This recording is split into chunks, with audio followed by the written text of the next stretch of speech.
Cinema தான் அன்னைக்கு north side போனோம். ஜல்னான்னு ஒரு ஊர். அந்த ஸ்டேஷன்ல எங்க பேட்ச்மேட் ஓடி வரோம். 60-70 பேருமா கையில உருட்டு கட்டையோட. சீரியஸான இஷ்யூ. டமால் டிமில் சத்தம் அடிக்கிறாங்க. காலேஜ் பசங்க, எங்க பசங்க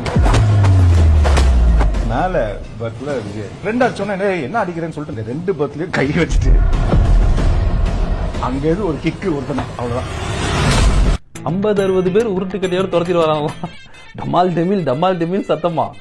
இவரு விஜய் அப்பர் பர்த்ல இருந்து 2 பர்த்ல கையை வச்சு நெஞ்சில ஒரே மிதி. இப்போ அவருக்கு 17 வயசா. 17 வயசுல விஜய் எப்படி இருப்பாரு தெரியுமா? இவர் தான் 50-60 பேர் உருட்டு கட்டியோட ஏற்றி அடிப்பாராம். என்னடா சொல்றது இவங்கெல்லாம்? ஏதாவது பேசினா கேச வேற போட்டு தொலைகிறாங்க. அரசு பதவி ஏதாவது வேணா கேட்டு வாங்கிக்கோயா. படுத்த சின்ன பகுதியை நிறுத்துக்கடா. யாராவது ஸ்டாப் பண்ண சின்ன பகுதியை.